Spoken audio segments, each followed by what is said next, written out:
Assalamualaikum warahmatullahi wabarakatuh. Innal hamdalillah nahmaduhu wa nasta'inuhu wa nastaghfiruhu wa natubu ilaihi wa na'udzu billahi min syururi anfusina wa sayyiati a'malina. May yahdihillahu fala mudilla lahu wa may yudlil fala hadiyalah.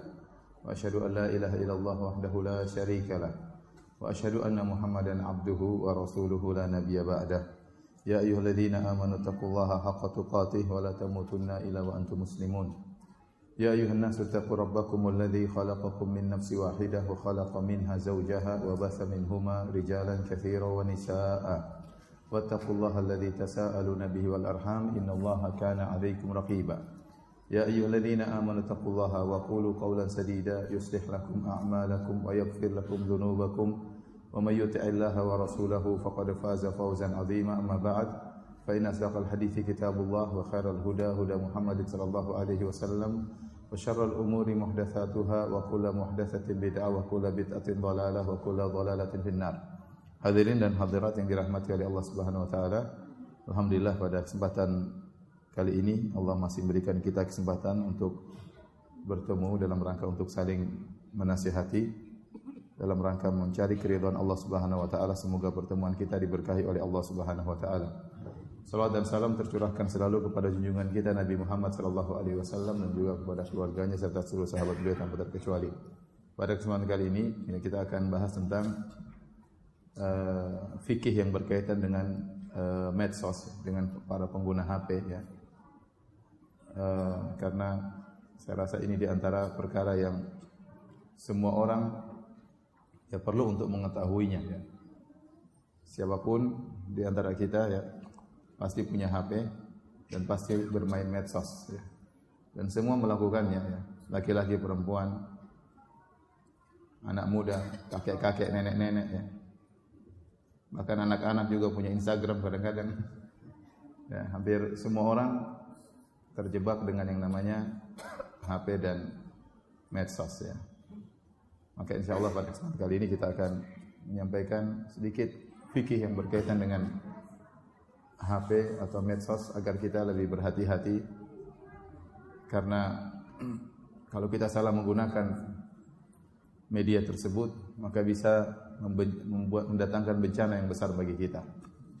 Hadirin dan hadirat yang dirahmati oleh Allah Subhanahu wa taala, sungguhnya waktu dalam Islam adalah sangat berharga. Kalau orang mengatakan al-waqtu kadzahab, waktu itu seperti emas, maka kita umat Islam mengatakan al-waqtu agla minadz-dzahab, bahwasanya waktu itu lebih berharga daripada emas, lebih berharga daripada perak, lebih berharga daripada dolar.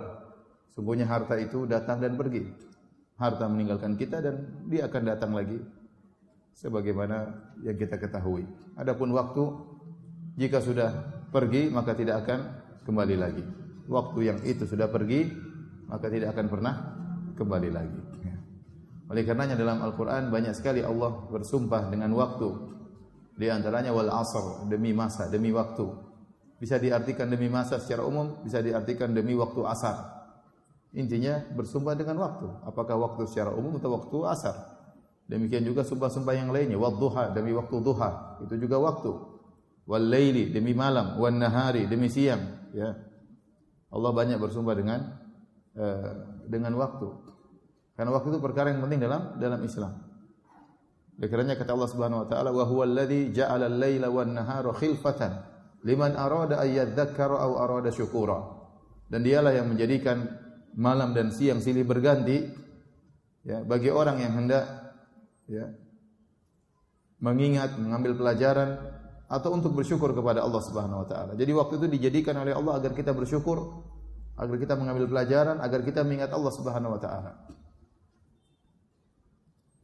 Oleh karenanya di antara nikmat yang sering terlupakan adalah waktu luang. Kata Nabi sallallahu alaihi wasallam, nikmatani maghbunun fihi ma katsirun minan nas, as-sihhatu wal faragh. Dua kenikmatan yang banyak orang terpedaya. Maghbun artinya tertipu, terpedaya. Dua nikmat tersebut kata Nabi sallallahu alaihi wasallam as-sihhatu wal faragh, yaitu kesehatan dan waktu luang ya. Sehingga orang tidak memanfaatkan waktu luangnya untuk kebaikan, malah menghabiskan waktu luangnya untuk hal-hal yang tidak bermanfaat, bahkan untuk mendatangkan kemurkaan Allah Subhanahu wa taala.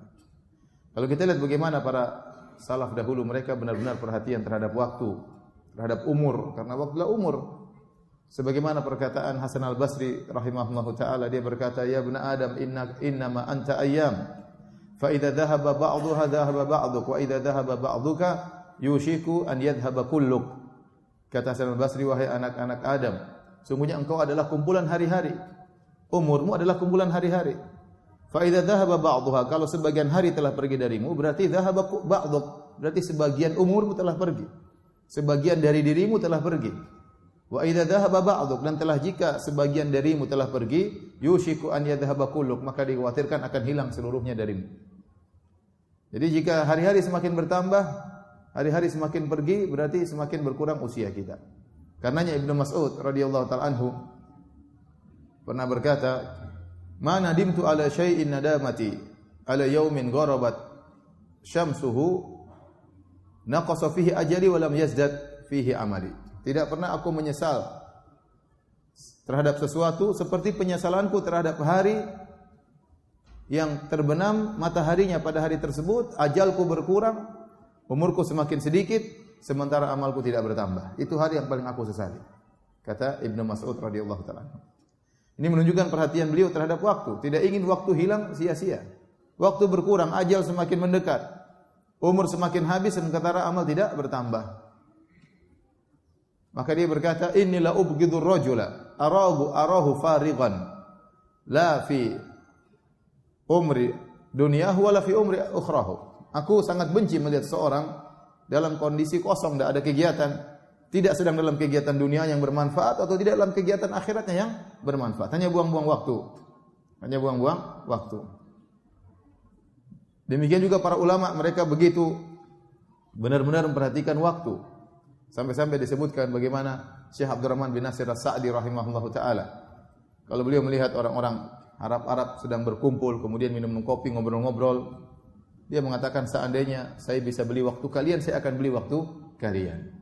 Kenapa? Dia kekurangan waktu untuk belajar, untuk menulis, untuk berdakwah, untuk beribadah kepada Allah Subhanahu wa taala. Benar-benar dia merasa kekurangan waktu, ya. Saya rasa kita juga banyak begitu. Kadang-kadang merasa kekurangan waktu. Ya. Tatkala kerja enggak selesai-selesai waktunya, kurang. Dagang enggak selesai-selesai waktunya, kurang.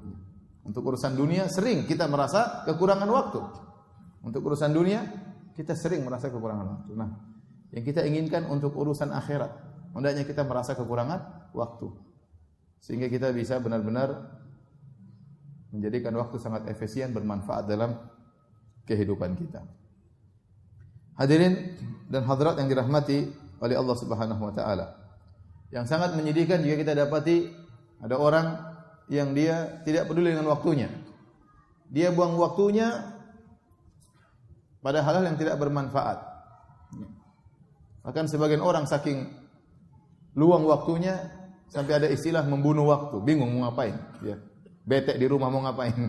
Mau ngabisin waktu. Dia kelebihan waktu luang. Ngapain? Ya udah, dia mau maksiat, dia mau jalan-jalan, dia mau ngabisin waktu. Sementara banyak orang-orang soleh kekurangan waktu. Mau nulis buku, waktu enggak ada. Mau dakwah, waktu enggak ada. Ya. Mau ini, waktu enggak ada. Ya. Sebagian orang malah berlebihan waktu sehingga dia mau entah mau buang kemana. Jadi sangat menyedihkan kalau ada orang kemudian buang waktunya pada hal yang tidak bermanfaat. Apalagi dalam rangka bermaksiat kepada Allah Subhanahu wa taala. Yang lebih menyedihkan lagi kalau dia ngambil waktu orang, dia ngajak orang untuk buang waktu sama-sama dengan dia. Sudah waktunya dia buang tidak bermanfaat, dia ngajak orang untuk membuang waktu mereka pada hal-hal yang tidak bermanfaat.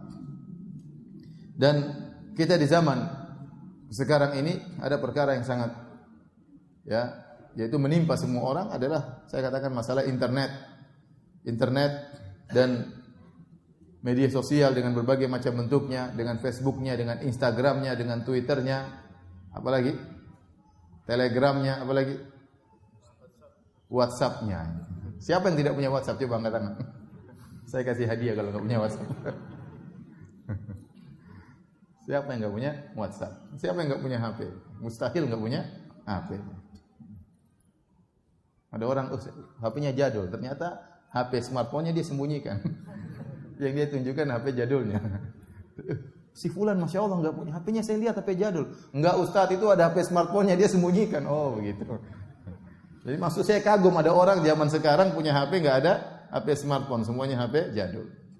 Tapi ya mungkin ada saja, tapi saya rasa kebanyakan orang punya HP ada internetnya, ya. Ada internetnya. Dan sebenarnya internet ini adalah karunia dari Allah Subhanahu wa taala. Betapa banyak manfaat yang bisa kita peroleh dari internet, ya.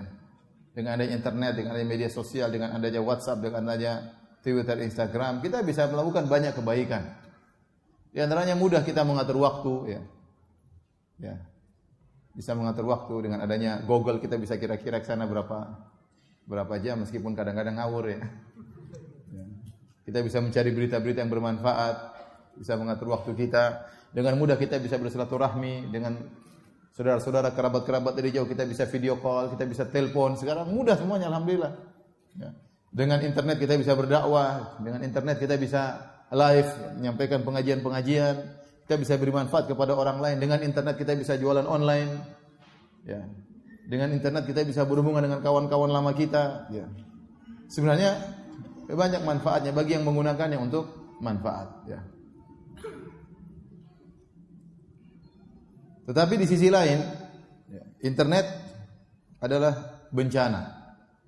Bahkan bencana yang sangat besar. Bencana bagi umat Islam secara umum. Bencana yang luar biasa. Hampir semua orang punya HP, hampir semua orang punya internet. Ya. Bagaimana tidak dikatakan bencana HP ini? Ya. HP ini bencana. Banyak kaum muslimin, mungkin termasuk kita-kita ini, ya. Kalau bangun tidur yang pertama dia lihat adalah HP-nya. Belum baca doa bangun tidur. Alhamdulillah li ahyana ba'da ma amatana wa ilaihin nusyur. Doanya belum dibaca, langsung lihat HP. Ya, lihat berapa WhatsApp pertama dilihat, pesan pertama dilihat, ada email yang masuk keluar atau tidak. Ya, pertama dilihat HP-nya. Sebelum baca bangun doa bangun tidur. Dan sebelum dia tidur lagi dia baca HP juga, murojaah HP. Dia tidak baca ayat kursi, dia tidak baca doa mau tidur, dia tidak baca qul huwallahu ahad, qul a'udzu birabbil falaq, qul a'udzu binanas. Padahal doa mau tidur tuh banyak zikir-zikir sebelum tidur. Di antara zikir yang paling banyak, kalau kita mau lihat-lihat dalam doa-doa, buku-buku doa, yang paling banyak doa zikir sebelum tidur. Zikir sebelum tidur. Kenapa? Karena Anda kalau sudah tidur, Anda pasrahkan diri Anda kepada Allah. Anda pasrahkan ruh Anda kepada Allah. Entah bisa bangun atau tidak, enggak tahu. Makanya zikirnya banyak sekali. Zikirnya banyak sekali. Ya. Namun gara-gara murojaah WhatsApp, ya, tidak sempat zikir sama sekali. Lihat ya, dibaca HP di siang hari. Ya, luar biasa. Dalam kegelapan ya, sambil nyetir. Luar biasa ya. Kuatnya murojaah HP. Akhirnya apa? Sebelum tidur lihat HP. Apa ini bukan musibah? Ini musibah. Ini musibah. Ya. Di antara musibah ya yang ditimbulkan oleh HP gara-gara media sosial, smartphone dan yang lainnya. Kita dapati dua orang suami istri, satu kamar, bahkan di atas satu ranjang, badannya berdekatan, ya. Tapi masing-masing sibuk dengan apa? HP-nya. Tidak ada tawa canda di antara mereka, tidak ada senyuman di antara mereka, masing-masing tersenyum tapi sama HP-nya. Dia tertawa dengan HP-nya. Dia asik scrolling. Suaminya scrolling, istrinya juga apa? Scrolling.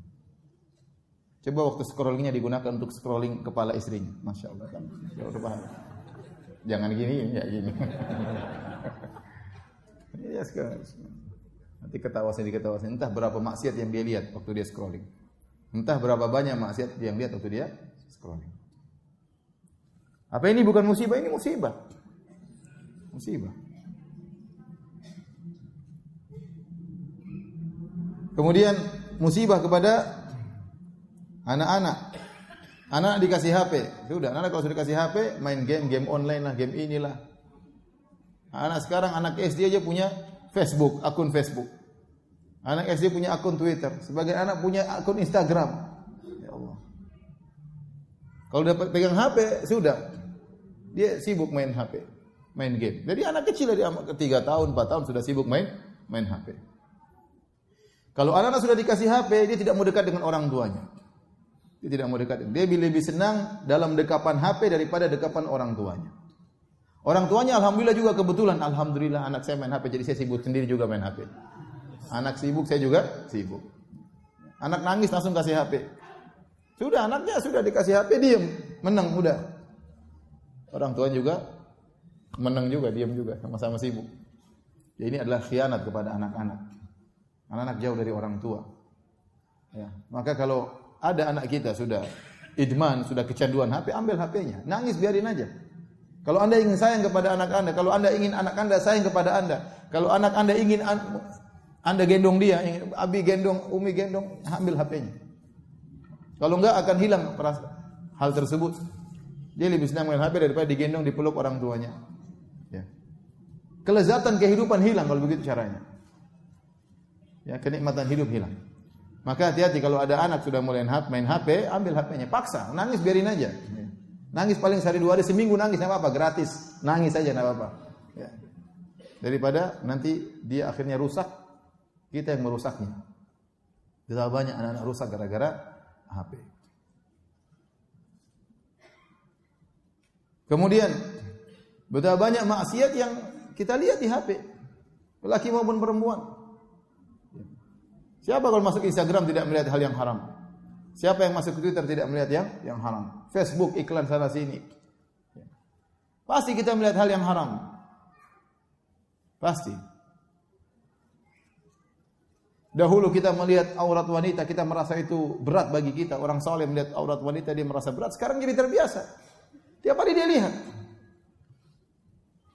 Jangankan kita malu melihat wajah wanita, kita menundukkan pandangan. Sedangkan pahanya, betisnya, buah dadanya semuanya bisa kelihatan tatkala di HP.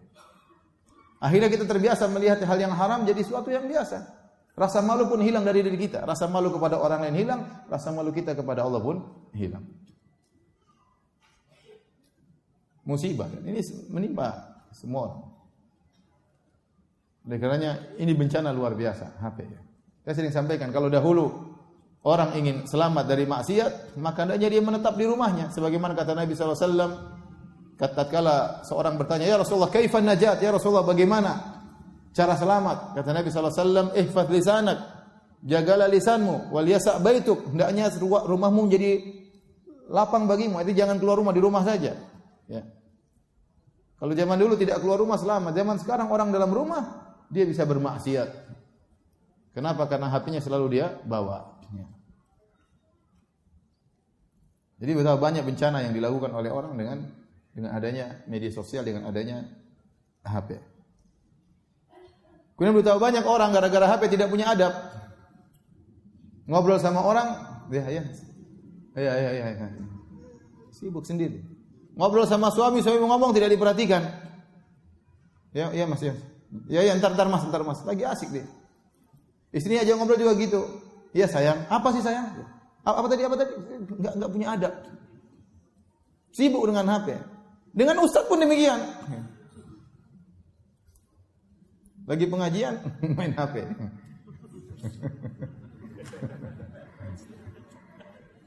Ustaznya lagi teriak-teriak konsentrasi, dia lagi main HP. Jadi menghilangkan adab. Adab dalam bergaul, adab dalam berbicara. Masuk ada kumpulan silaturahmi, ada bapak, ada ibu, ada kakak, ada adik, semuanya sibuk main-main HP-nya sendiri. Terus bagaimana mau silaturahmi? Kapan mau ngobrol-ngobrol? Makanya saya pernah dengar ada suatu di Saudi ada yang punya ide. Begitu dia mengadakan acara silaturahmi, di depan pintu ditulis tempat meletakkan HP. Semua HP harus taruh situ. Jadi sebelum masuk ruangan, semua HP taruh di luar. Kalau udah masuk sudah, jadi ceria itu kehidupan itu. Tawa sini ngobrol. Kalau sudah HP dibawa sudah selesai. Masing-masing punya kesibukan dengan HP-nya. Ya. Baik, dengan HP. Betapa banyak orang yatazayyan bima la yu'tah, berhias dengan apa yang tidak dia miliki. Menampakkan seakan-akan dia orang hebat padahal tidak. Menulis status-status yang mengajak kepada kebaikan, padahal dia tidak melakukannya.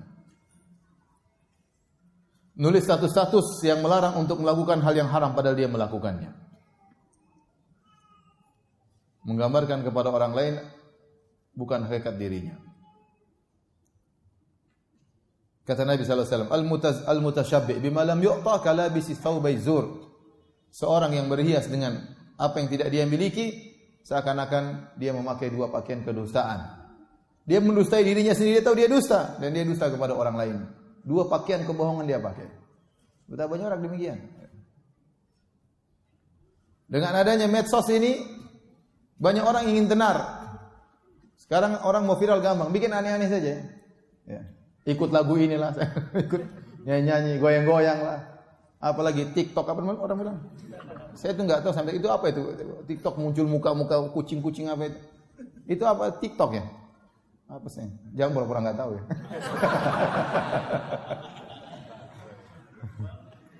Akhirnya apa seperti ini? Niru-niru lagu, niru apa? Ya Allah. Buat viral ya. Buat viral. Padahal mencari ketenaran itu haram dalam Islam, enggak boleh. Enggak boleh orang cari tampil beda itu enggak boleh. Kata Nabi SAW, man labisa thawba syuhratin fid dunya albasahu Allahu thawba madhallatin yaumal qiyamah. Barang siapa memakai baju ketenaran di dunia, Allah akan menjadikan dia pakai baju kehinaan pada hari kiamat kelak. Dia pakai baju terlalu indah supaya orang melihat dia seluruhnya, maka ini haram hukumnya. Atau dia pakai baju terlalu lusuh, robek-robek masih dia pakai supaya jadi pusat perhatian, sama itu juga hukumnya haram. Dia pakai baju ya terlalu aneh. Akhwat misalnya pakai baju warna-warni terlalu rame ya. Ada bunga melati, bunga mawar, bunga semuanya di bajunya sama. Tidak boleh ya. Pakai warna-warni merah, kuning, hijau di langit yang biru, lengkap semuanya. Ini juga tidak boleh menjadi perhatian orang. Atau model baru yang sangat menawan sehingga banyak orang melihat. Makanya disebut dalam hadis, sinfani min ahlin nar, lam arahuma, dua golongan yang aku lihat mereka di neraka jahanam, di antaranya wanita ya. Kasiyatun ariyatun mumilatun mailatun, yaitu para wanita yang berpakaian tapi telanjang, berjalan berlenggak-lenggok dan menarik perhatian orang. Mumilat artinya di antara tafsiran menarik perhatian orang. Kemudian kepala mereka seperti punuk onta. Ini kata sebagian ulama isyarat dia memakai suatu hal yang menarik perhatian. Ya. Ini saja tidak boleh. Kenapa? Karena menarik perhatian dalam Islam, menarik perhatian enggak boleh, mencari ketenaran, enggak boleh. Ya kalau Anda kemudian melakukan sesuatu yang baik tahu-tahu tenar bukan niat Anda, enggak ada masalah. Itu pun ujian bagi Anda. Tapi sengaja mentenarkan diri ya, dengan melakukan hal yang aneh-aneh, ini tidak boleh. Ini banyak dilakukan di media sosial. Pakaian membuat ketenaran tidak boleh. Pakai mobil yang terlalu canggih buat orang semua melihat Anda juga tidak boleh, ya. Pakai motor yang terlalu canggih juga buat orang perhatian sama Anda juga tidak boleh hukumnya. Sudah motornya gede, suaranya gede, kemudian bajunya macam-macam, enggak boleh. Antum punya hobi oke lah, tapi hati-hati. Hati-hati, jangan sampai niatnya untuk apa? Tampil beda. Jalan di tengah jalan supaya dilihat oleh semua orang, enggak boleh. Mungkin pahit saya ucapkan, tapi harus saya ucapkan.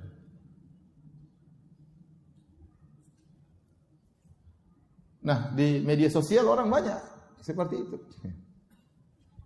Di penampilan macam-macam, gaya macam-macam ya. Entah ini, entah anu supaya apa? Supaya viral, supaya dilihat oleh orang banyak ya. Maka ini tidak dibenarkan dalam syariat.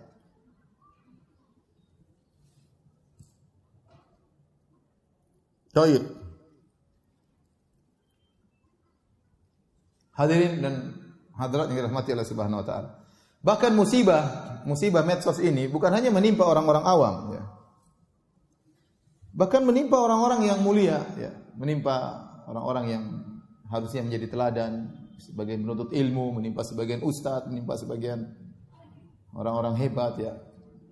Musibah, akhirnya dia terbawa dengan aliran medsos sehingga menjatuhkan harga dirinya di hadapan masyarakat atau menjatuhkan harga dirinya di hadapan Allah Subhanahu wa taala meskipun disanjung-sanjung oleh masyarakat.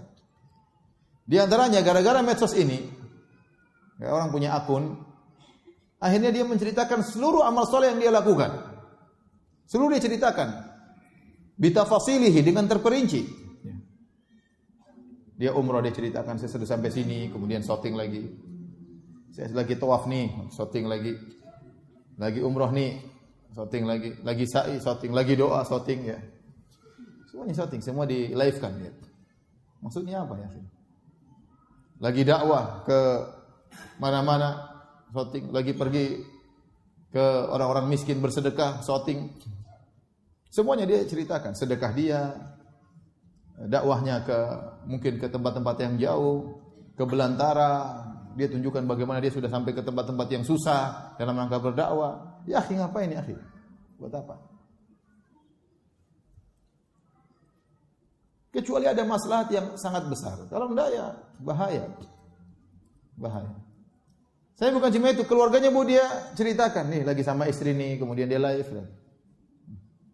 Istri pertama, istri kedua nih. Waktu ditonjok istrinya dia tidak live. Saya bilang, ya Ustaz kan boleh, tapi sebaiknya jangan, ngapain seperti itu. Banyak hal yang privasi tidak perlu orang tahu. Ya, kita bongkar aurat kita, dilihat semua orang biar tahu.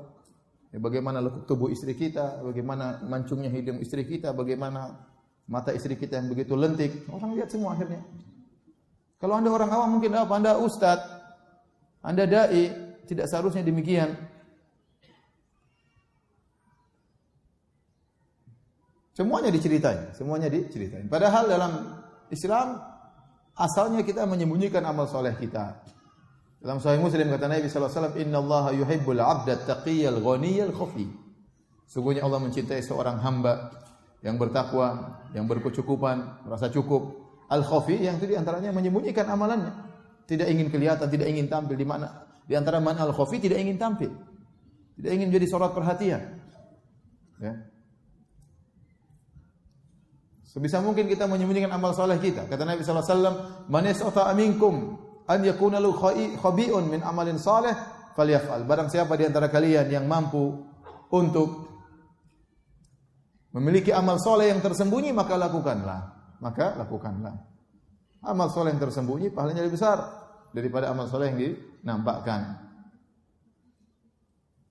Akhirnya sebagian orang semuanya apa yang dilakukan dia ceritakan. Berbaktinya sama orang tuanya dia ceritakan. Bagaimana baktinya kepada orang tuanya. Bagaimana kasih sayang kepada istrinya dia ceritakan. Bagaimana sayangnya kepada anak-anaknya dia ceritakan. Ya, ngapain cerita semuanya? Itu amal soleh. Anda ingin supaya disanjung-sanjung oleh manusia.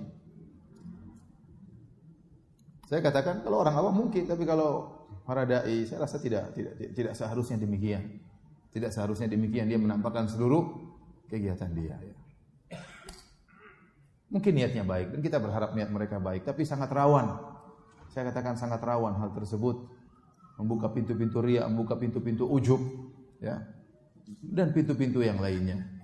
Dan asalnya seorang berusaha menyembunyikan amal solehnya. Ya. Jadi ini saya katakan musibah yang menimpa orang-orang alim, para penuntut ilmu, para dai. Ya. Kemudian dia menampakkan segala kegiatannya. Akhirnya menjadi ajang komentar orang. Ada ustadz misalnya rumahnya bagus, kemudian dia nampakkan. Orang bilang, ustadz kok rumahnya bagus, kok enggak zuhud? Padahal ustadz kan tidak harus miskin. Tapi kenapa dia tampakkan pada orang-orang bahwa ini rumah saya, ini kolam renang saya, ini semua saya. Kemudian tampakkan, ya orang jadi pembicaraan. Dia salah sendiri. Ya.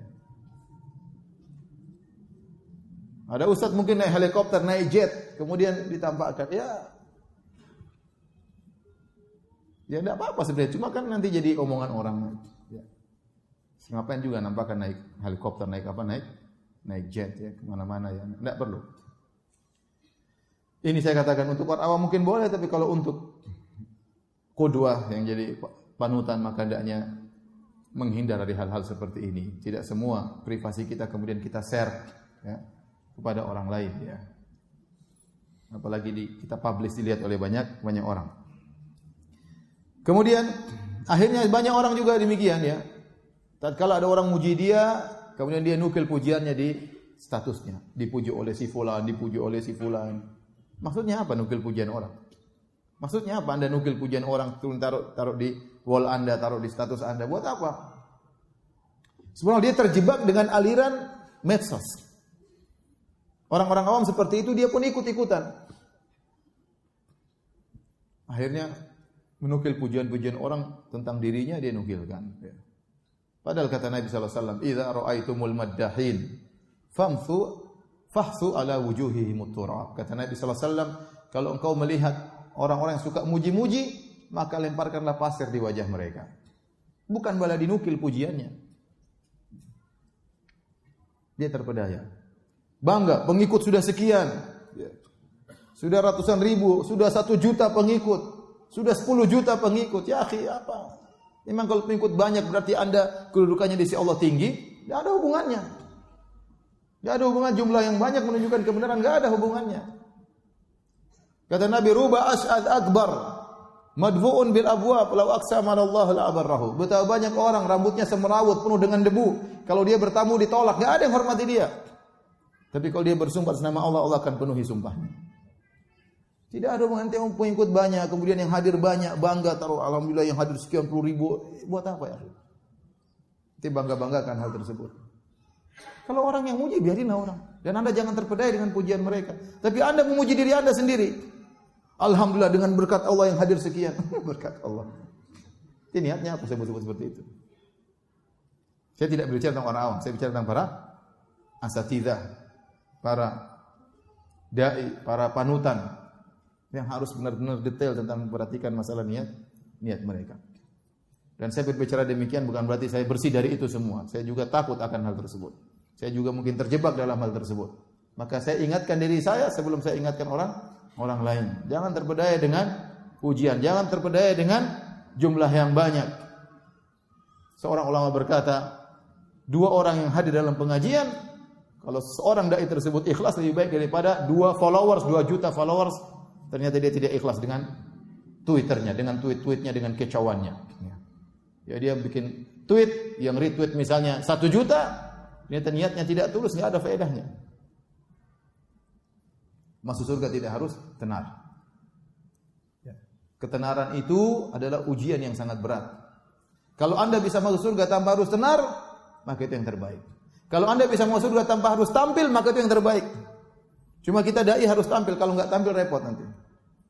Kita harus tampil supaya dilihat oleh orang, supaya tersebar kajian-kajian kita. Tapi kalau Anda bisa tenar tanpa tampil, itu terbaik. Contoh jadi donatur nggak usah tampil. Jadi panitia nggak usah tampil.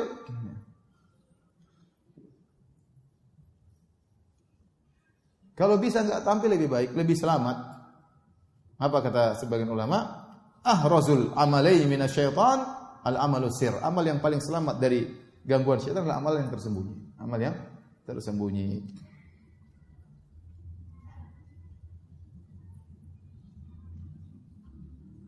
Kemudian juga sebagian orang tokoh atau yang lainnya terpedaya dengan akhirnya jadi jatuh derajatnya tatkala ikut-ikutan mengeser semua berita yang masuk. Ada berita dia segera share. Ternyata sudah yang followersnya sudah baca sekian banyak, berita hoax misalnya. Enggak benar. Atau sedikit-sedikit ada masalah segera dia kasih analisa. Ada permasalahan besar sedikit-dikit tidak dia gatal harus kasih analisa, harus komentar. Kalau enggak komentar enggak bisa tidur, harus komentar. Setiap ada masalah harus komentar. Supaya apa? Supaya followersnya terus, Ustaz ini bagus, komentar terus. Tidak semua harus kita komentar. Ada permasalahan. Kalau Anda mau komentar, itu seharusnya dibikin muktamar mungkin berbulan-bulan mempelajari masalah ini baru bisa keluar solusi yang benar. Ini baru keluar masalah pagi hari, sore sudah bikin komentar. Jangan sore ya, baru keluar langsung bikin komentar. Akhirnya apa? Mungkin orang-orang yang bodoh-bodoh orang ini hebat, tapi orang-orang yang cerdas tahu ini orang bahlul. Begitu ceroboh. Orang-orang awam senang seperti itu, followersnya senang, bertambah followersnya. Tapi orang-orang yang ngerti, ini enggak benar seperti ini. Maksud saya menyampaikan ini bahwasanya fitnah medsos ini bukan hanya menimpa orang awam, bahkan semua orang ya. Orang-orang yang panutan, para ustadz, para dai ya. para pejabat, para tokoh yang seharusnya mereka bisa menjaga diri, akhirnya terjebak juga dalam aliran media sosial tersebut. Dikarenanya para hadirin dan hadirat yang dirahmati oleh Allah Subhanahu wa taala, kita harus sadar ya, bahwasanya umur kita, waktu kita akan diminta pertanggungjawaban oleh Allah Subhanahu wa taala. Nabi SAW bersabda, "Lan tazula qadama 'abdin hatta yus'ala an arba'." Tidak akan bergeser dua kaki seorang anak Adam sampai ditanya tentang 4 perkara. Di antaranya an umrihi fima afna, tentang umurnya, kemana dia habiskan, tentang waktunya maksudnya. Kemana dia habiskan waktunya tersebut. An syababihi fima ablah, masa mudanya kemana dia habiskan. Jadi umur kita akan ditanya oleh Allah Subhanahu wa taala. Dan waktu kita banyak kita gunakan untuk media sosial, banyak sekali. Terbuang-buang. Banyak. Sehingga akhirnya untuk kebaikan kita tidak bisa lakukan. Betapa banyak orang ya, untuk medsos dia sisihkan waktu yang begitu banyak. Untuk baca Quran enggak sempat. Sehari bisa jadi 1 lembar pun tidak dia baca. Satu halaman pun tidak dia baca. Sementara wall orang dia baca. Betapa banyak wall orang dia baca. Berpindah dari satu akun ke akun yang lainnya. Ukhti ini, ukhti anu. Ukhti ini, ukhti anu. Yang laki-laki. Cari ukhti, akun ukhti. Yang akhwat sama. Cari abu-abu. Abu ini, abu ini. Abu ini, abu ini. Berwol-wol dia lihat, sementara sehalaman Al-Quran tidak dia baca. Habis. Orang sibuk dengan HP sampai seminggu lewat tidak telepon orang tuanya. Jangan seminggu, sebulan tidak telepon orang tuanya. Hari-hari berlewat tidak telepon orang tuanya, tidak silaturahmi. Kapan menjenguk ibunya, kapan menjenguk adiknya, kakaknya. Waktu untuk medsos luar biasa. Untuk buat status, untuk mengecek berapa yang like, waktunya terus jalan. Tidak berhenti. Padahal semua waktu itu akan diminta pertanggungjawaban oleh Allah Subhanahu wa taala. Maka saya ingatkan para hadirin yang Allah Subhanahu wa taala, kalau Anda membuka akun, ingat ini. Kalau Anda membuka akun Facebook atau akun Twitter atau akun Instagram, berarti Anda telah membuka pintu hisab yang baru. Harusnya Anda tidak dihisab dari sisi ini, Anda akan dihisab dari sisi ini. Dan ingat, semua yang Anda lihat akan dihisab. Semua yang Anda lihat akan dihisab. Semua yang Anda dengar akan dihisab. Semua yang Anda ucapkan akan dihisab. Semua yang Anda tulis dalam status akan dihisab. Semua yang Anda publish akan dihisab. Semua yang Anda komentari akan dihisab, dicatat.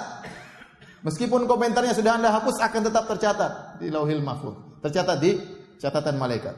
Akan ditampakkan oleh Allah Subhanahu wa taala. Semua komentar, ya. Semua status, semua uploadan, semuanya akan dicatat. Maka kalau bisa Anda tidak punya akun lebih baik. Ustaz punya akun enggak? Saya punya jelas. Saya punya akun Facebook, Twitter, Instagram enggak ada orang yang bikin. Sudah orang yang jalani, saya enggak buka. Kalau akun Facebook ada karena saya harus ya tulis sesuatu di situ ya. Tapi saya katakan kalau bisa tidak punya akun lebih baik, karena kalau Anda buka akun berarti Anda buka pintu untuk dihisab oleh Allah Subhanahu wa taala. Dan ingat, catatan amal la yughadiru shaghiratan wala kabiratan illa ahsaha. Catatan amal yang akan ditampakkan pada hari kiamat kelak, suatu pun tidak ada yang ditinggalkan, semua dicatat, yang kecil maupun yang besar, yang nampak maupun yang tersembunyi, yang jelas maupun yang detail, semuanya akan dinampakkan pada hari kiamat kelak. Semuanya. Hati-hati. Sudah berapa tahun Anda punya akun Twitter? Hisabnya udah panjang banget ya.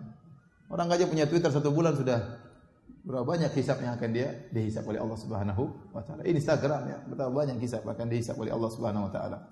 Maka kalau bisa tidak punya akun lebih baik, tapi kalau punya silakan, tapi hati-hati. Hati-hati. Jangan gunakan kecuali untuk kebaikan. Baik, hadirin dan hadirat yang Allah Subhanahu wa taala. Kita akan menyebutkan beberapa kaidah-kaidah penting atau beberapa hal-hal yang penting yang berkaitan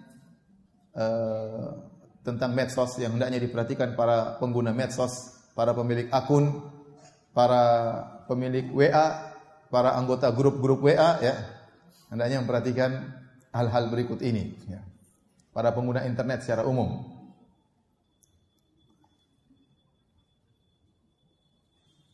Sebelum saya mau lanjutkan, saya ingin tanya lagi. Ada yang nggak punya WA nggak? Siapa tahu nenek-nenek nggak punya. Ada ya? Ada nggak yang nggak punya WA?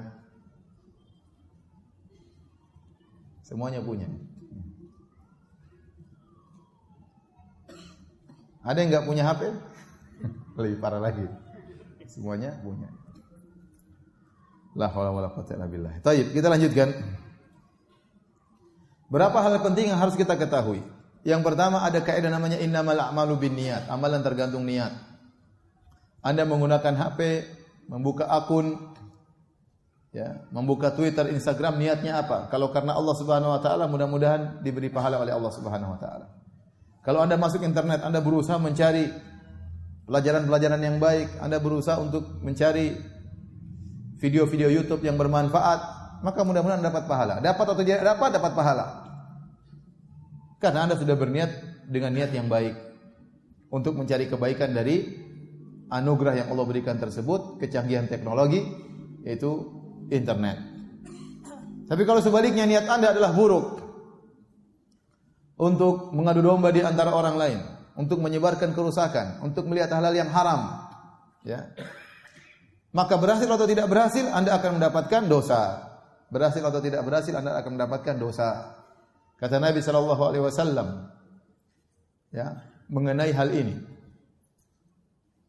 Pertama, dalam hadis kata Nabi sallallahu alaihi wasallam, "Idza iltaqal muslimani bi sayfayhima fal qatil wal maqtulu finnar." Jika dua orang muslim sudah bertemu, berduel dengan dua pedang mereka, maka yang membunuh maupun yang terbunuh masuk neraka jahanam. Qalu, para sahabat bertanya, "Ya Rasulullah, hadzal qatil, fama balul maqtul?" Kalau pembunuh jelas masuk neraka, dia membunuh orang. Tapi al-maqtul, kenapa yang terbunuh juga masuk neraka? Kata Nabi sallallahu alaihi wasallam, "Innahu kana harisan ala qatli sahibihi." Dia tadi juga ingin bunuh saudaranya, sudah berniat, sudah bertindak, tapi kedahuluan terbunuh. Sehingga dua-duanya masuk neraka, baik membunuh maupun yang terbunuh. Dijadikan dalil oleh para ulama, bahwasanya barang siapa yang sudah berusaha, sudah melakukan usaha namun gagal, tetap mendapatkan pahala keberhasilan. Barang siapa yang sudah berusaha namun gagal, maka tetap dapat pahala keberhasilan. Contoh, seorang berusaha untuk haji, dia sudah daftar, dia sudah menunggu antrian, tahu-tahu dia meninggal dunia, belum sempat hajian. Tapi kita katakan mudah-mudahan dapat pahala haji. Kenapa? Dia sudah berusaha, sudah daftar, sudah ngumpulin duit, sudah setoran. Qadarullah meninggal sebelum dipanggil. Mudah-mudahan dapat pahala haji. Ini dalam kebaikan. Ya. Seorang misalnya ingin menyambung silaturahmi, sudah naik pesawat, sudah menuju, tahu-tahu ada musibah, tidak bisa sampai ke rumah orang tuanya. Tetap dapat pahala karena dia sudah berusaha.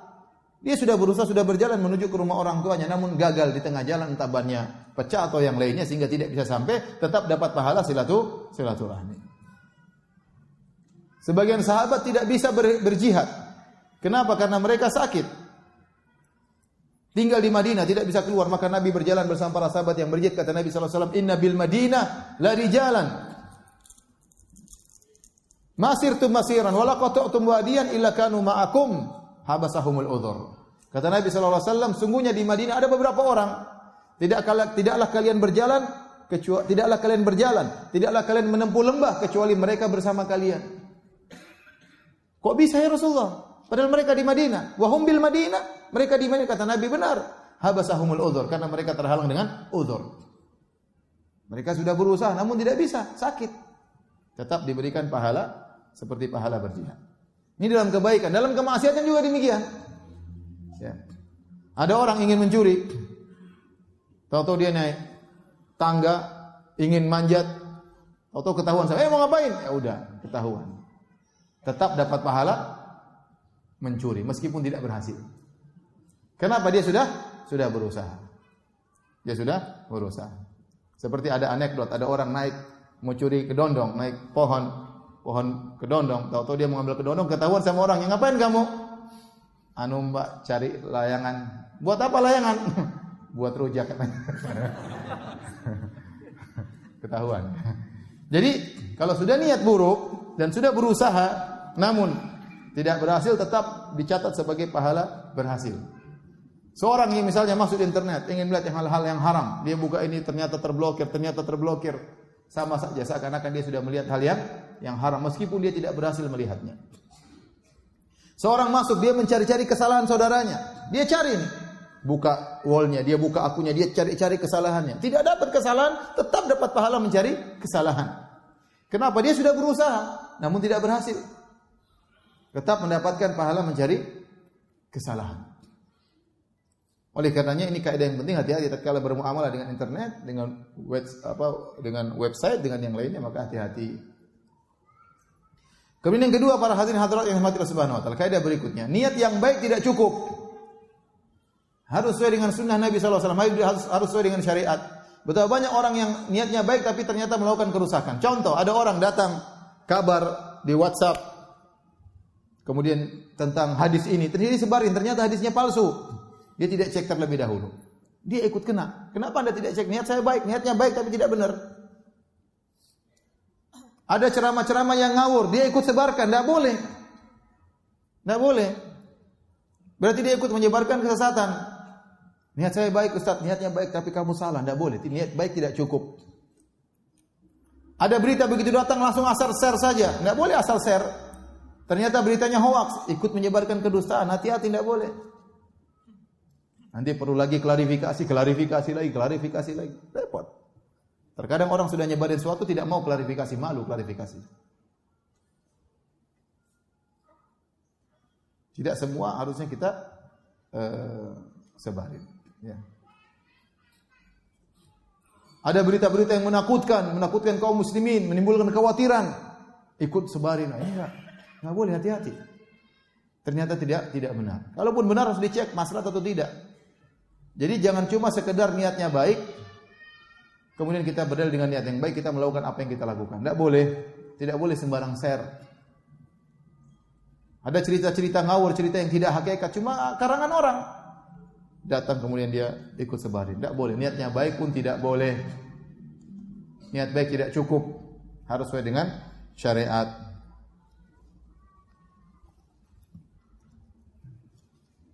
Kemudian di antara hal yang perlu saya ingatkan, jika Anda masuk dalam suatu grup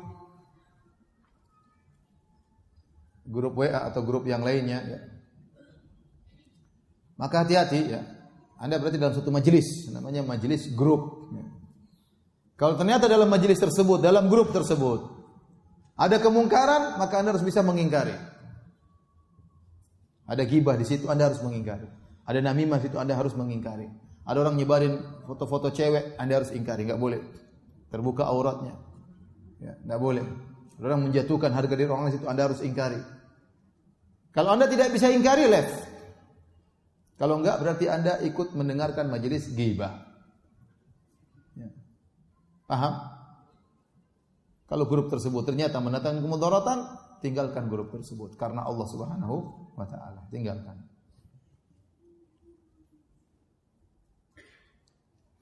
Kemudian di antara yang perlu kita perhatikan, tatkala kita masuk dalam media sosial, sejengkel apapun kita, jangan suka mencaci maki, jangan suka mencela.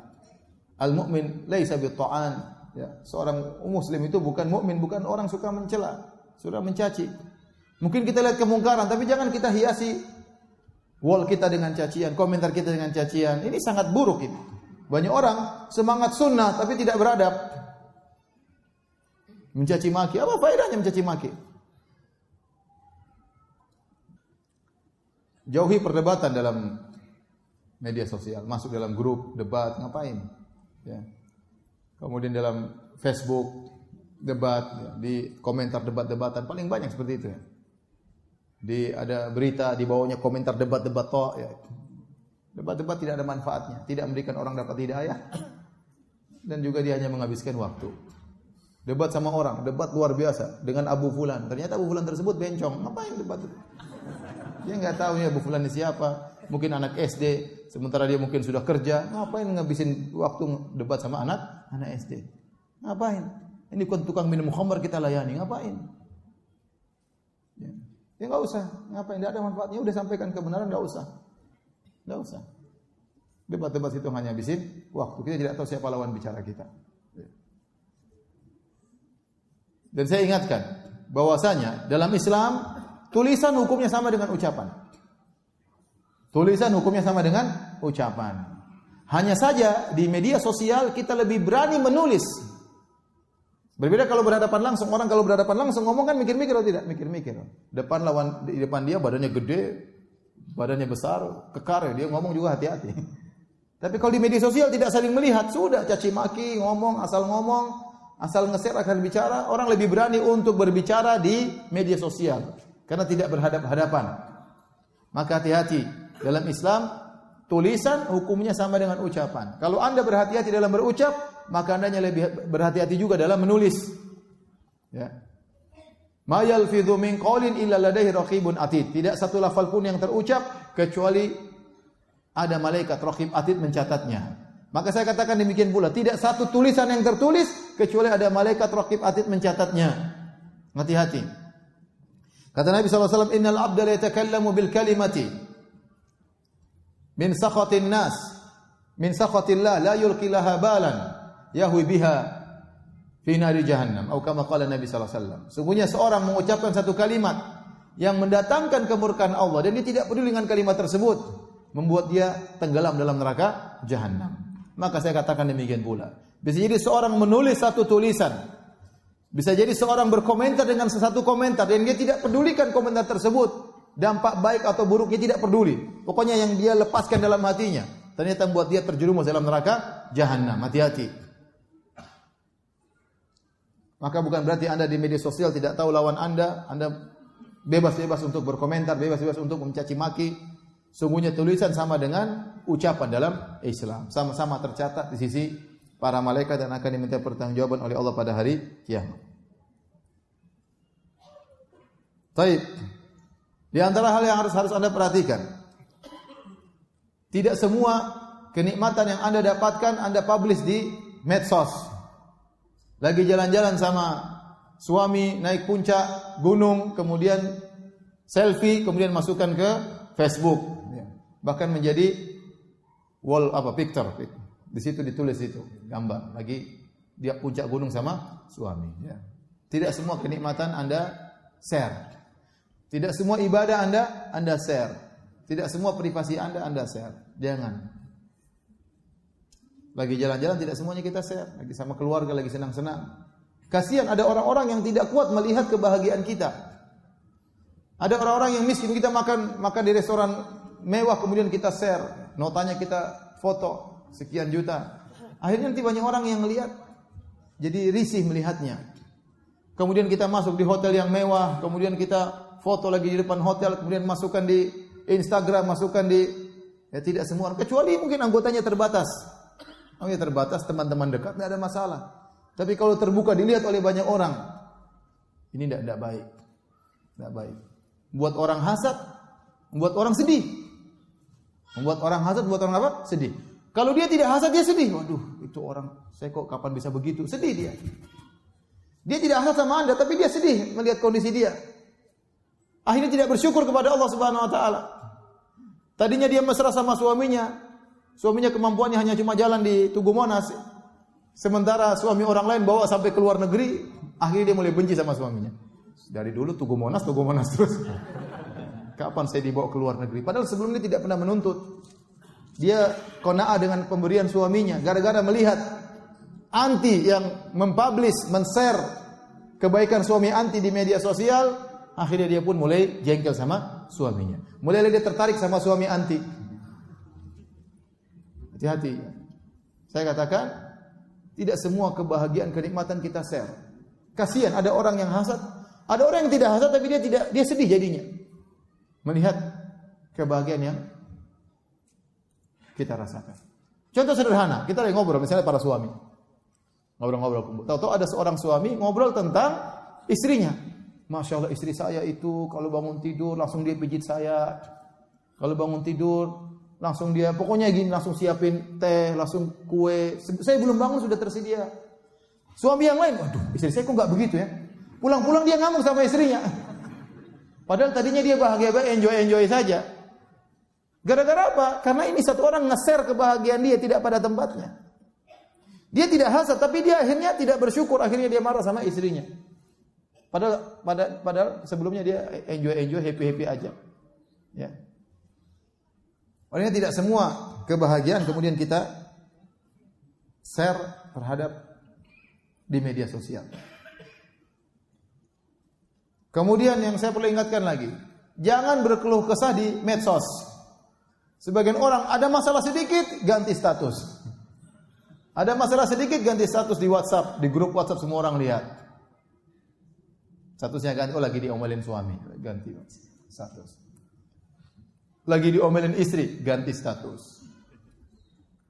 Akhirnya aib keluarganya terbongkar. Dia curhat di medsos. Semua orang lihat, dan ini membuka aib keluarga. Ini menjatuhkan harga martabat suaminya, atau sebaliknya menjatuhkan harkat dan martabat istrinya. Secara tidak langsung dia menjatuhkan harkat dan martabat dirinya sendiri. Secara tidak langsung seakan-akan dia protes dengan takdir Allah. Dia mengeluhkan Allah kepada masyarakat. Allah takdirkan saya begini. Apa faedahnya dia keluhkan di situ? Apakah ada yang kemudian kirim uang sama dia minta rekeningnya supaya membantu dia? Tidak ada juga. Kalau dia ingin curhat, pilih orang yang terbaik. Pilih orang yang nasih, yang memang ingin beri nasihat, datang kepada dia, sampaikan supaya dapat nasihat. Adapun curhat di media sosial, curhat di status WhatsApp, begitu dia rubah statusnya, orang semua kirim, ada apa Ada apa Ada apa? Orang pada akhirnya privasi dia bongkar. Hati-hati ibu-ibu yang suka rubah-rubah status ibu-ibu ini. Jangan kalau ada masalah dengan di rumah tangga dengan keluarga, usahakan jangan sampai orang lain tahu. Jangan malah disebarkan di media sosial. Kemudian di antaranya hati-hati, jangan membuat akun palsu. Tidak boleh membuat akun palsu. Buat akun palsu itu hukumnya haram. Dia telah berdosa dan dia menipu orang lain. Buat akun palsu, kemudian fotonya dibuat, kemudian umurnya dirubah dan macam-macamnya. Atau cowok bikin akun cewek, cewek bikin akun cowok. Bikin akun seakan-akan dia ustaz padahal bahlul. Menipu orang. Ini tidak boleh dusta. Ini tidak boleh, hukumnya dusta. Dan sebagian orang tatkala sudah bikin akun palsu seakan-akan halal baginya untuk membuat apa saja, kayak akun palsu.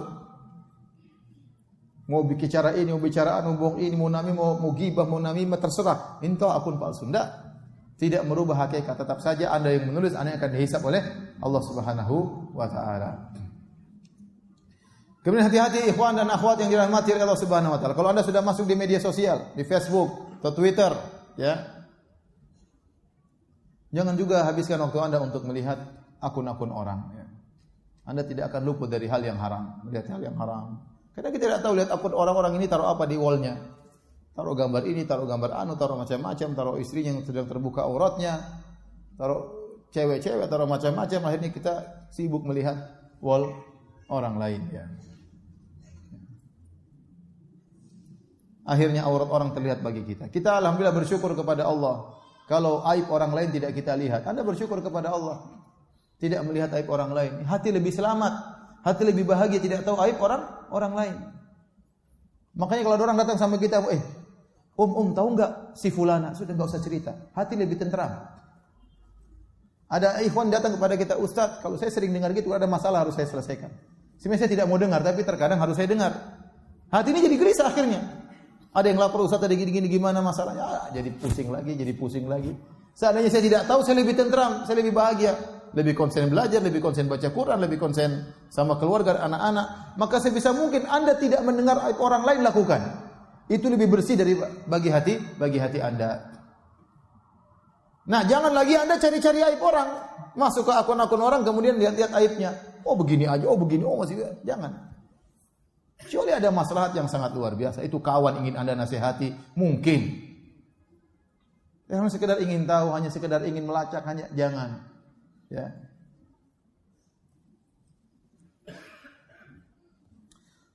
Taib. Ada pada berikutnya, dan ini khusus bagi yang ber-WA, ya. Di antaranya Kalau Anda WA orang, ini penting, saya juga merasa terganggu ya. Kalau ada orang WA ke saya, ini khusus saya. Kalau antum WA ke saya, dan saya tidak mau di WA sama antum. Kalaupun antum ternyata bisa tahu nomor WA saya, meskipun saya sembunyikan ya. Kalau antum WA ada keperluan, langsung bilang Assalamualaikum warahmatullahi wabarakatuh. Ustaz, saya fulan ada begini. Langsung. Sebagian orang, Assalamualaikum. Tok. Ustaz, waalaikumsalam. Enggak langsung pada intinya, ini mengganggu saya. Ya. Maka saya bilang di antara adab, biar antum tidak mengambil waktu orang lain, kalau antum tulis WA sama orang ada keperluan, langsung Assalamualaikum warahmatullahi beserta dengan apa? Isinya. Ya. Saya saja WA Ustaz, kalau Ustaz ya dia lagi off, misalnya saya WA Ustaz Syafiq misalnya. Saya tahu dia sibuk banget, jarang-jarang dia online ya. Ya, jarang-jarang dia online karena saking sibuknya. Kemarin saya WA beliau ternyata lagi di Merauke. Kemudian saya lagi WA, Ustaz sebentar saya mau naik pesawat ke Manado. Dia lagi, Ustaz saya mau ke Ternate. Ustaz pindah-pindah ya, gimana maka saya tidak ingin ambil waktu, jangan Assalamualaikum Ustaz, gimana kabarnya? Lagi di mana? Kelamaan Ustaz baca lagi mana? Langsung saya kirim surat pesan suara Ustaz gini. Begitu dia dengar dia tahu maksud saya. Kita tidak ingin mengambil waktu orang maksud saya. Tapi kalau kawan sendiri enggak apa-apa lah, Kak, basa-basi. Maksud saya ada orang yang tidak ingin waktunya terbuang-buang, hanya cuma Assalamualaikum terus enggak ada apa-apanya. Maka saya bilang di antara adab kalau Anda berhubungan dengan orang yang Anda tahu dia sibuk, jangan habisin waktunya tulis Assalamualaikum sekaligus apa? Tujuan Anda. Paham tidak? Jadi kalau sama istri, sayang gimana? Enggak apa-apa, lagi di mana? Sama istri enggak ada masalah. Ya, tapi kalau sama orang yang Anda tahu dia waktunya penting, maka jangan seperti itu. Jangan seperti itu. Jadi kesempatan dia melihat WA kita, dia langsung tahu maksud dan tujuan dari isi WA dari kita. Maka Assalamualaikum langsung isinya. Tapi permasalahan berikutnya, Ustaz, kalau ada orang beri salam kepada kita, apakah harus kita jawab? Orang beri salam lewat WA, Assalamualaikum, atau lewat WhatsApp, atau lewat SMS, atau lewat Facebook, Assalamualaikum. Kalau Anda tidak buka, ya berarti tidak perlu jawab. Tapi kalau terbuka, apakah harus dijawab? Makanya ada khilaf di kalangan para ulama. Sebenarnya ulama mengatakan, kalau salam tersebut berupa tulisan, cukup menjawab dengan lisan. Cukup menjawab dengan Waalaikumsalam meskipun tidak nulis. Meskipun tidak sampai suara kita kepada dia, tetapi kita telah mendoakannya, kita telah menjawab dengan kebaikan. Sebagaimana dia mendoakan kita mendoakan dia. Bahkan kita doakan dengan apa? Lisan. Ini pendapat dipilih oleh Syekh Sulaiman Ar-Ruhaili hafizahullahu taala. Meskipun semua sepakat yang lebih afdal adalah dengan menulis juga. Ya. Dan lebih hati-hati kalau Anda bisa jawab dengan tulisan, jawab dengan tulisan. Karena Allah berfirman, "Wa idza huyyitum bi tahiyyatin fahayyu bi ahsana minha aw rudduha." Kalau kalian diberi salam dengan suatu salam, maka balaslah dengan yang lebih baik atau yang semisalnya. Dan ayat ini umum kata sebagian ulama, mencakup tulisan, mencakup lisan, mencakup tata cara. Sampai Syekh Utsaimin mengatakan kalau ada orang memberi salam kepada Anda, Assalamualaikum warahmatullahi wabarakatuh, langsung dengan senyuman, maka Anda juga berusaha jawab dengan apa? Senyuman. Kalau ada orang misalnya beri salam dengan menjulurkan tangannya, Anda juga menjulurkan tangannya supaya Anda bisa menjawab sesuai dengan apa yang dia lakukan. Dan berdasarkan keumuman ayat ini, maka kalau ada orang memberi salam dengan tulisan Assalamualaikum, maka kita jawab juga dengan tulisan. Kecuali kalau ada kemudaratan. Kita tahu orang ini mengganggu, ya sudah enggak usah dijawab. Kita jawab dengan lisan aja. Waalaikumsalam, tapi enggak usah dijawab. Orang ini mengganggu. Orang ini mengganggu privasi saya. Ini laki-laki mengganggu saya, ini perempuan mengganggu saya. Ini laki-laki kejar-kejar saya, ini janda kejar-kejar saya. Ya sudah, blokir. Kita jawab dengan lisan. Waalaikumsalam warahmatullahi wabarakatuh. Paham? Di antara hukum menjawab salam. Kemudian juga tatkala kita di grup, ingat kita satu grup, dalam grup kita 200 orang. Kalau kita posting sesuatu akan dibaca oleh 200 orang, paling tidak banyak yang baca. Kita akan mengambil waktunya. Mengambil waktu mereka. Maka tatkala kita ingin men-share sesuatu, mikir, pantaskah yang saya share ini mengambil waktu teman-teman saya 200 orang? Ternyata hanya lelucon yang tidak bermanfaat misalnya. Ternyata berita yang hoax misalnya. Dia akan buka, dia paling tidak dia ngambil waktu 1 menit, 2 menit, kita ngabisin waktu orang, tidak bermanfaat. Maka sebelum kita share, kita pikir ini penting atau tidak. Apakah berhak untuk mengambil waktu teman-temanku? Kalau tidak perlu jangan di-share. Tidak semua yang ada di benak kita share, tidak ada semua di benak kita share, tidak ada semua yang sampai kepada kita share. Jangan latah, ya. Jangan latah. Kata Nabi SAW, kafa bil mar'i kadziban an yuhadditsa bi kulli ma sami'. Cukuplah seorang dikatakan pendusta kalau dia menyampaikan seluruh yang dia dengar. Maka sama, cukuplah seorang dikatakan pendusta kalau dia men-share semua yang dia dapat. Tidak semua yang kita dapat kita share. Kalau ada share, ada berita datang kepada kita, pertama kita cek benar atau tidak. Datang dari jalan yang terpercaya atau tidak. Ya, sekarang berita ngawur-ngawur, banyak ngawurnya. Apakah sumber-sumber berita orang-orang penulis berita tersebut sikoh, ente kenal, rajin sholat di masjid, jujur? Anda kan nggak tahu. Mau berita tentang Saudi, mau berita tentang Amerika, mau berita tentang Indonesia, berita tentang pemerintah, berita tentang ustadz, belum tentu benar. Belum tentu benar. Kalau Anda mengenal yang bawa berita, maka Anda silakan. Tapi kalau enggak, hati-hati. Pertama, sebelum Anda men-share berita, pertama cek beritanya benar atau tidak. Kalau ternyata sudah benar, yang kedua manfaat atau tidak, maslahat atau tidak. Tidak semua yang benar kita sebarin. Kalau ternyata tidak bermanfaat, jangan disebarin, enggak usah. Ngabisin waktu saudara-saudara kita. Ya.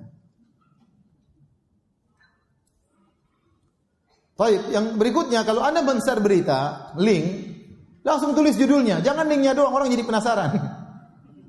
Wah, begini aja ngabisin kuota. Anda mengambil harta orang lain. Kuota orang lain habis padahal hal yang tidak bermanfaat.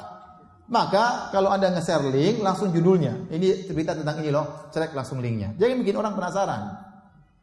Sebagian orang kirim ke saya tanpa ada judul, ini apa, saya jadi penasaran. Buka ternyata nggak bermanfaat ya. Nggak bermanfaat. Atau berita yang sudah terulang ternyata sudah kita baca sebelumnya, ngabisin kuota kita aja. Kemudian juga tatkala kita di grup ingin beri faedah, jangan terus-terusan kirim faedah. Hanya kopas pagi kirim faedah, siang kirim faedah, sore kirim faedah, kirim. Jangan. Itu seminggu sekali kirim faedah. Pilih faedah yang terbaik kirim agar dibaca oleh saudara-saudara kita. Tidak semua yang sampai kepada kita kemudian kita harus beritahukan kepada orang lain. Ya. Kita dalam grup, kita misalnya seorang wanita yang sangat perhatian, misalnya dengan kecantikan. Ada berita sampai kepada kita, menurut kita sangat penting. Mungkin bagi orang lain tidak penting.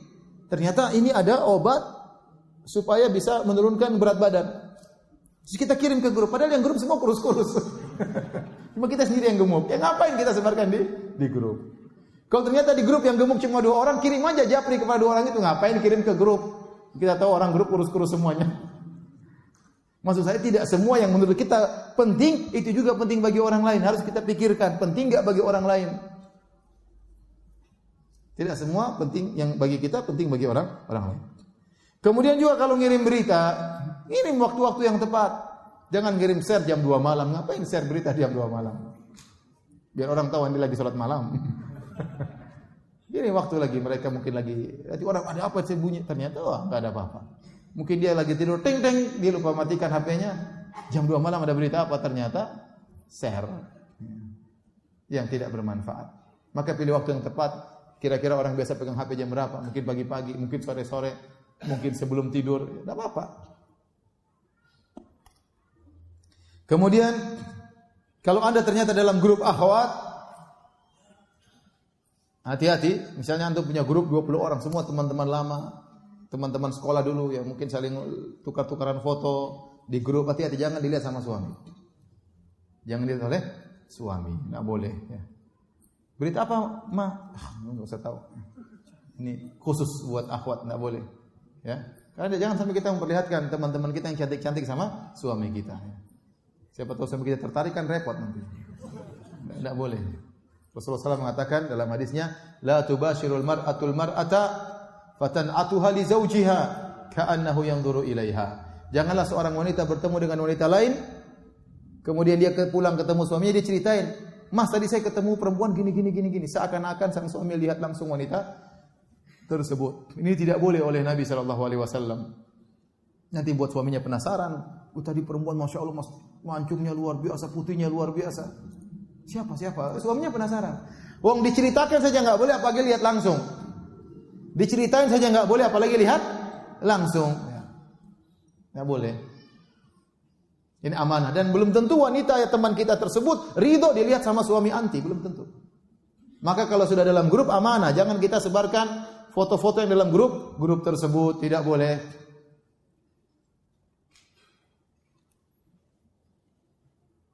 Baik. Terakhir saya tutup kajian ini dengan hadis Nabi sallallahu alaihi wasallam, min husni islamil mar'i tarkuhu ma la ya'ni. Di antara keelokan Islam seorang adalah meninggalkan yang bukan urusannya. Kalau Anda ingin tahu Islam Anda elok atau tidak, Islam Anda indah atau tidak, maka Anda dijauhkan oleh Allah dari hal-hal yang bukan urusan Anda. Sekarang ini musim banyak orang ingin tahu urusan orang lain yang bukan urusannya. Nimbrung pada perkara-perkara yang bukan spesialisnya, bukan hal yang perlu dia untuk ketahui, ya. Karena orang pengen tahunya tinggi, namun hal-hal yang tidak bermanfaat. Sehingga tatkala dia tersibukkan hal tidak bermanfaat, sibukkan dengan medsos, berita-berita yang begitu banyak, tidak ada henti-hentinya, ya, akhirnya dia lalai dari hal yang bermanfaat. Lalai dari bersilaturahmi, lalai dari baca Quran, kurang salat malamnya, kurang salat sunnahnya, kurang baca Qurannya, ya.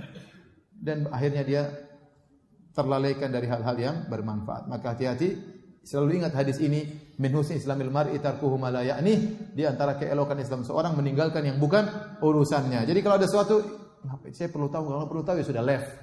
Enggak perlu tahu ya sudah enggak usah tahu. Ngapain mencari tahu sesuatu yang belum tentu manfaat bagi kita. Demikian para hadirin hadirat yang rahmatullah subhanahu wa taala, ini banyak pertanyaan yang bisa dijawab, kita jawab.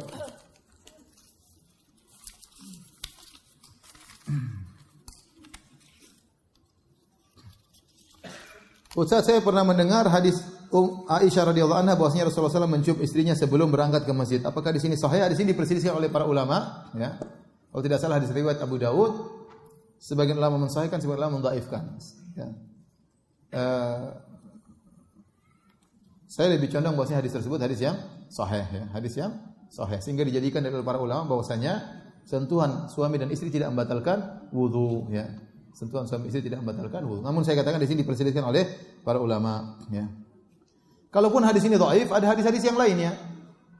Seperti waktu dalam Sahih Muslim, waktu Aisyah terjaga di malam hari, kemudian Aisyah kehilangan suaminya, kehilangan Nabi sallallahu alaihi wasallam, maka dia pun mencari-cari Nabi sallallahu alaihi wasallam. Ternyata Nabi sedang sujud, dia dapati kedua kaki Nabi sedang tegak, maka Aisyah memegang kedua kaki Nabi, Nabi sedang sujud. Dan zahirnya Aisyah memegang tanpa ada penghalang, karena lagi nyari. Kalau enggak mungkin lagi nyari kemudian masukkan tangannya di rok dulu baru nyari-nyari, enggak. Kalau nyari pasti dia nyari biasa, kemudian dia pegang kaki Nabi sedang tegak. Ini menunjukkan bahwasanya menyentuh wanita tidak membatalkan wudu. Ini adalah pendapat Ibnu Abbas radhiyallahu taala anhuma. Beliau menafsirkan firman Allah Subhanahu wa taala, "Aulamastumun nisa", atau kalian menyentuh wanita yang membatalkan wudu, maksudnya adalah menyentuh artinya menggauli. Menggaulilah yang membatalkan apa? Wudu. Adapun hanya sekedar menyentuh saja maka tidak mengapa.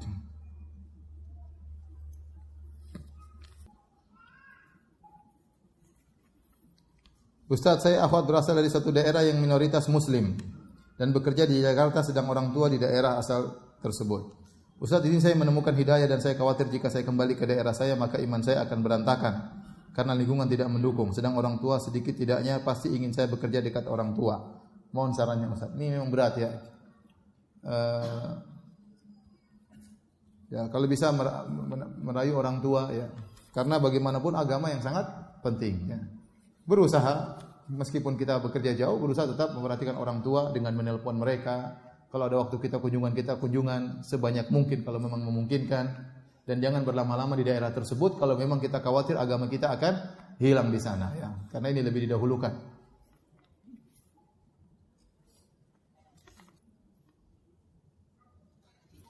Ada yang bertanya tentang bagaimana hukum memfoto orang dengan diam-diam. Ini sering juga hati-hati disebarkan di medsos. Ada orang kita foto terus kita sebarin di media sosial. Apakah boleh kita memfoto orang tanpa dia ketahui? Jawabannya tidak boleh. Kita mengambil privasi orang, ya. Tidak boleh. Kalau Anda ingin foto orang, Ya, Anda harus minta izin sama dia. Kecuali Anda tahu dia ridho kalau difoto tidak mengapa. Tapi banyak orang yang tidak ridho kalau difoto tanpa dikasih tahu ya. Mungkin dalam kondisi lagi tidak baik, dalam kondisi lagi tidak rapi, kemudian difoto, dia tidak suka. Ada orang lagi tidur, lagi ngiler difoto, cerek. Lagi ngangap muka ini difoto, ya akhi, enggak boleh akhi. Ya, enggak boleh. Jadi tidak boleh kita foto orang diam-diam, ya enggak boleh. Ya. Kecuali dengan minta izin dia, dan saya termasuk orang yang tidak ridho kalau difoto diam-diam. Harus minta izin. Ya. Harus minta izin. Hukumnya haram kita mengambil privasi orang tanpa diketahui oleh orang tersebut.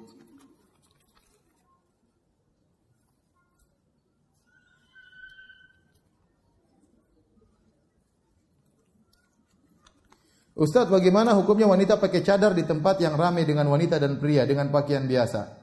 Bukankah justru malah jadi pusat perhatian? Enggak ada masalah kalau kita menjadi pusat perhatian karena perkara yang syar'i, itu enggak ada masalah. Contoh, ada orang semua di kampung semuanya kacau, enggak ada yang ke masjid. Kemudian ada laki-laki pergi ke masjid. Sok alim, sok malaikat. Kalau antum sok iblis. Sok penghuni neraka jahanam. Enggak begitu juga kali ya. Jadi maksud saya, jadi ini contoh dia jadi tenar gara-gara melakukan sesuatu yang syar'i. Enggak apa-apa, enggak ada masalah. Yang tidak boleh melakukan suatu perkara yang tidak syar'i supaya jadi apa? Tenar, itu yang enggak boleh. Seorang di kantor misalnya laki-laki, celananya cingkrang sendiri. Jadi perhatian memang. Atau dia sendiri jenggotan, jadi perhatian. Ya enggak apa-apa, enggak ada masalah. Ya enggak ada masalah. Sama seorang wanita pakai cadar jadi pusat perhatian, enggak ada masalah. Sabar. Itu ujian.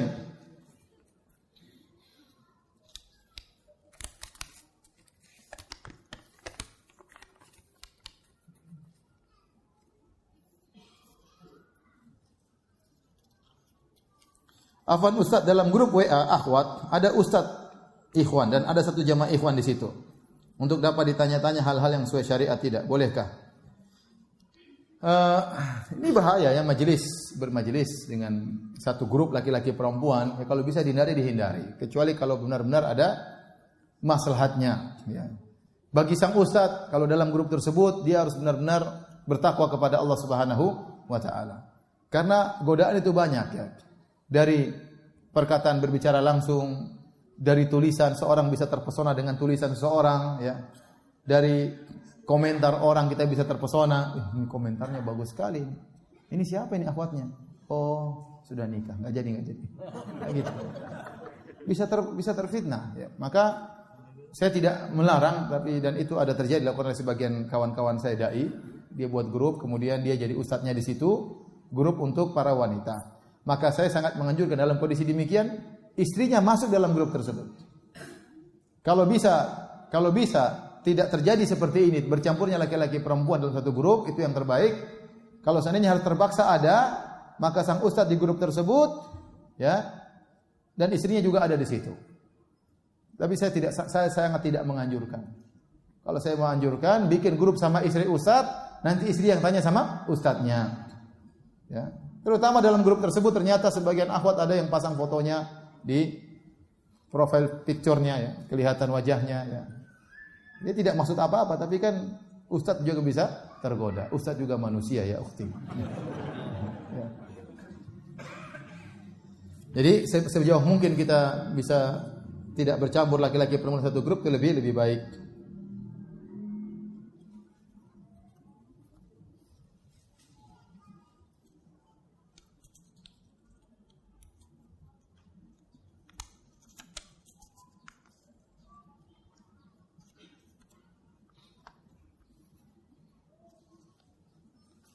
Ustaz, bagaimana agar hati seseorang yang sedang jatuh cinta tidak disibukkan dengan memikirkan cinta tersebut? Kayak kita nggak pernah jatuh cinta aja. Saya sudah istikharah dan saya semakin bertambah yakin, tapi saya sangat malu jika menawarkan diri. Ya, seperti Khadijah radhiyallahu taala anhuma ya. Ini perempuan kan jatuh cinta kepada seorang laki. Enggak apa-apa, jangan menawarkan diri langsung lewat orang lain. Lewat orang lain daripada terbelenggu dengan cinta seperti ini ya. Kalau sudah istikharah, sudah baca Quran tetap tambah cinta, repot. Repot ya. Maka cara yang terbaik kalau memang jatuh cinta daripada terbelenggu dengan cinta, setelah berdoa kepada Allah lewat orang lain. Jangan langsung, seorang wanita harus menjaga harga dirinya. Lewat orang lain, nawarkan diri kepada seorang yang dia anggap soleh, tidak jadi masalah. Ya. Lewat orang lain, ya. Jangan dia langsung. Tapi dia harus siap ditolak, ya. Harus siap apa? Ditolak. Tapi tidak apa kalau ditolak sudah selesai, dia tidak terlalu banyak berharap. Tapi kalau dia ditolak, nggak tolak, dia penasaran. Jadi tidak mengapa kalau memang dia suka sama seorang ikhwan yang dia lihat soleh, maka dia lewat orang lain sampaikan kepada ikhwan tersebut. Kemudian lakukan proses yang syar'i dengan ta'aruf, dengan nazar dan yang lainnya. Semoga dimudahkan oleh Allah Subhanahu wa taala. Apabila seorang ibu posting-posting tentang perkembangan ilmu agama anaknya, seperti sudah banyak hafalan dan bagusnya bacaan Quran anaknya, dengan tujuan memotivasi teman-teman yang memiliki anak seumuran, apakah diperbolehkan secara syariat? Kalau niatnya baik, saya katakan ini masalah menyebarkan kenikmatan yang kita dapatkan. Kalau tujuan kita, ada syaratnya. Pertama, tujuannya untuk memotivasi orang lain. Yang kedua, dia harus bersih dari riya dan ujub. Karena sebagian orang posting anaknya ada ujub di situ. Ya. Anak saya ini loh, gini, ada ujub di situ. Ada riya di situ. Saya berhasil loh mendidik anak saya. Padahal keberhasilan murni dari Allah Subhanahu wa taala. Jadi syaratnya pertama, niatnya untuk memotivasi orang lain. Yang kedua adalah niatnya harus bersih daripada riya dan ujub. Tidak boleh ada niat ingin diakui sedikit pun. Ya, bangga dengan anaknya atau ujub atau riya bahwasanya dia berhasil mendidik anaknya. Yang ketiga, tidak ada kemudaratan, jangan sampai orang menjadi hasad kepada dia, ya. Adapun saya tidak begitu menganjurkan hal tersebut, ya. Saya tidak begitu menganjurkan hal tersebut. Ya, kalau ada orang yang men-share anak kita, ya. Tapi kalau kita kemudian men-share anak kita terus, men-share anak kita, khawatirnya tadi kita riya atau kita ujub, khawatirnya ada orang yang hasad sama kita, ya. Sebaiknya dijauhi.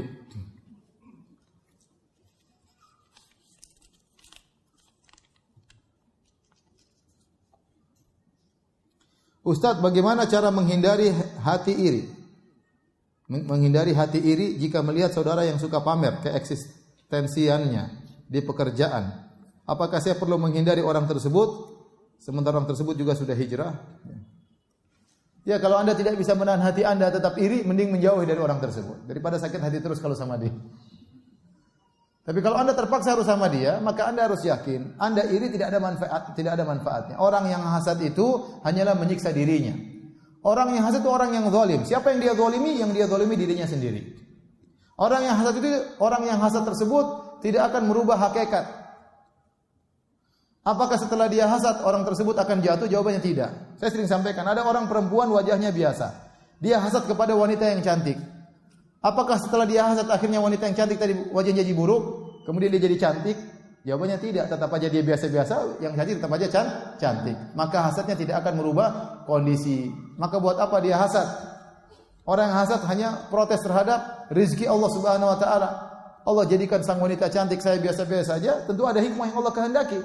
Maka jangan dia protes dengan kehendak Allah Subhanahu wa taala.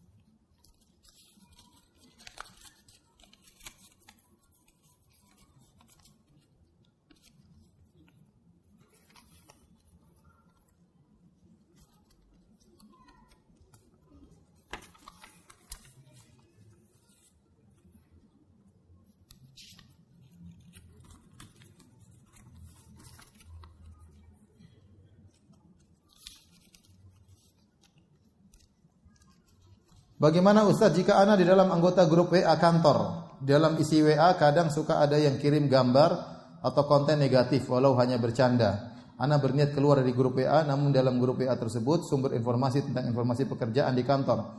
Bagaimana solusinya Ustaz? Syukran. Jazakallahu khairan. Caranya bisa kita japri kepada orang tersebut, nasihat secara baik-baik agar dia mengerti. Mungkin dia tidak mengerti, ya. Kita perlu nasihati. Sampaikan baik-baik gimana kabarnya. Mohon maaf saya terganggu dengan konten tersebut. Kalau bisa lain kali jangan disebarkan di grup. Mohon maaf ya. Dengan kata-kata yang halus ya. Kalau ternyata dia tidak berubah dan terus mengirim hal yang negatif, maka kita keluar saja, kita sampaikan kepada salah satu teman kantor kita, mohon kalau ada berita yang baik tolong share ke saya. Kalau ada informasi yang penting tentang kantor tolong share ke saya.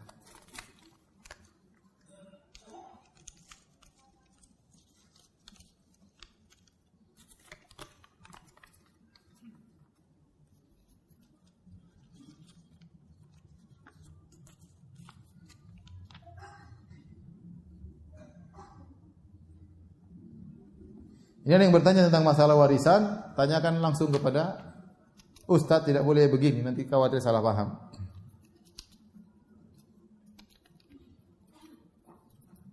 Ustaz, apakah sikap saya salah saat kecewa dengan ayah saya karena kebohongan yang dilakukannya? Akhirnya saya diam dengan ayah saya. Dia tidak tinggal satu rumah dengan saya dan jarang menghubungi saya. Bahkan saya, yaitu saya perempuan, jarang diberi uang untuk kebutuhan sehari-hari. Jangan ya. Orang tua bagaimanapun mereka zalim, bagaimanapun mereka jahat, kita jangan memutuskan silaturahmi. Kita sabar, doain ayah kita tersebut dapat hidayah. Tentunya mungkin sekarang dia tidak kasih uang, dulu waktu kecil mungkin dia rawat kita, ngajak kita jalan-jalan. Mungkin dia lagi bermaksiat sekarang. Maka jangan dijauhi, jangan diputuskan silaturahmi. Doa kepada Allah Subhanahu wa taala semoga ayah bisa berubah.